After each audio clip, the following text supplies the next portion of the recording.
پہ نظر پڑ گیا۔ درخت فطرت کی زبان میں درس دینے لگتا ہے کہ انسان ذرا مجھے دیکھ، میں سونے کے پلیٹ میں نہیں اگا، میں خاک میں اگا ہوں، میں نے اپنی حیثیت کو مٹا دیا، میں خاک کے ساتھ خاک ہوا۔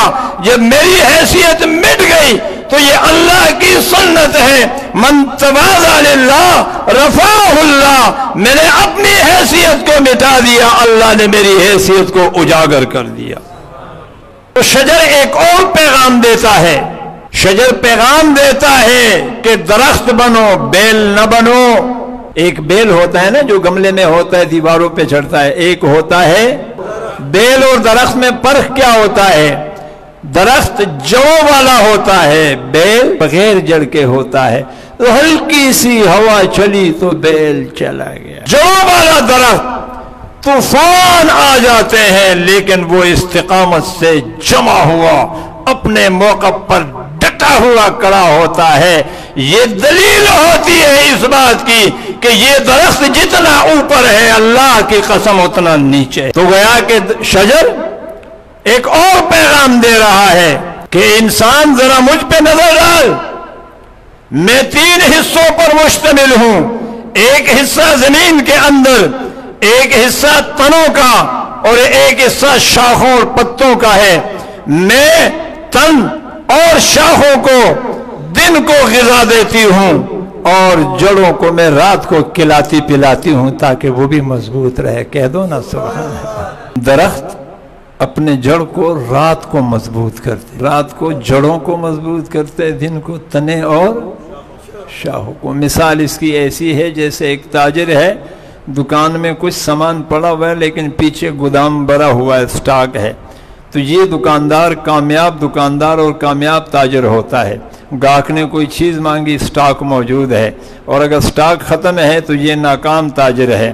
فرمایا اگر رات کا سٹاک اے سالک تیرے پاس ہے، کہہ دو نا سبحان اللہ، اگر رات کا سٹاک تیرے پاس ہے اور رات کا گودام بھرا ہوا ہے تو صبح کو تیری دین کی تجارت بڑی اچھی ہوگی، کہہ دو نا سبحان اللہ۔ اور اگر رات کا تیرے پاس سٹاک نہیں ہے اور تیرا پیچھے گودام خالی ہے تو دن کا تیرا معاملہ، تیری تجارت فیل ہوگی، تیری کامیاب تجارت نہیں ہے۔ سمجھ رہے ہو میری بات کو؟ تو یہ تیسرا پیغام ہے شجر کا، اور چوتھا پیغام یہ شجر اور دے رہا ہے کہ میرا ایک حصہ چھپا ہوا ہے اور دوسرا حصہ ظاہر ہے۔ اگر میرا چھپا ہوا حصہ مضبوط نہ ہو میرا ظاہر بھی مضبوط نہیں ہوگا۔ جس طرح انسان ایک تیرا ظاہر ہے، ظاہر سے مراد اللہ تو دونوں دیکھتا ہے، جو صورت تو انسانوں کے پاس لے کے آتا ہے کیا وہی صورت رات کی تنہائی میں تو اللہ کو بھی دکھاتا ہے؟ تو درخت شجر پیغام دے رہا ہے۔ آپ نے دیکھا ہوگا بعض جگہ تعمیر کرنے والے، تعمیرات کرنے والے یا گھر بنانے والے اس درخت کو آری سے کاٹ لیتے ہیں، پھر اس کے اوپر کنکریٹ ڈال دیتے ہیں اور پتھر ڈال دیتے ہیں اور سیمنٹ ڈال دیتے ہیں۔ اللہ کی شان سال 2 سال 3 سال 5 سال کے بعد پتہ چلا وہ سارے فرش کو توڑ تاڑ کے اوپر آ جاتا ہے۔ کہہ دو نا سبحان اللہ۔ دعوت فکر دے رہا ہے فطرت کی زبان میں شجر کہ مجھے کاٹا گیا لیکن میں اندر زندہ تھا۔ کہہ دو نا سبحان اللہ۔ ظاہر سے مجھے کاٹا گیا لیکن میں اندر زندہ تھا، وہ اندر کی حیات نے مجھے وہ قوت عطا کی کہ کاٹنے والے نے مجھے کاٹا، میرے اوپر دنیا جہان کے مظالم ڈالے، بوجھ ڈالے، پریشانیاں ڈالی، راستے روکے گئے لیکن میں اندر سے زندہ تھا۔ ہمت نہ ہارا، ہمت میں نے نہیں ہارا، اور آہستہ آہستہ وہ ہمت بڑھتی گئی بڑھتی گئی بڑھتی گئی، یہاں تک کہ وہ مضبوط کنکریٹ کو بھی میں توڑ کے آج اپنے شاخوں کو تم دنیا کے سامنے باہر نکال لیا۔ فرمایا اے سالک یہ شجر تجھے پیغام دے رہا ہے کہ دنیا حوادث کی جگہ ہے، مشکلات کی جگہ ہے، پریشانیوں کی جگہ ہے، اور دنیا چور بازاری کا جگہ ہے۔ تو ایمان کا قیمتی ہیرا لے کے اس چور بازار میں چوروں کی بازار سے گزرتا ہے، یہاں تمہیں بڑے مشکلات آئیں گے، پریشانیاں آئیں گی، حوادث آئیں گے، ابتلا آئے گی، آزمائشیں آئیں گے، راستے کو روکا جائے گا،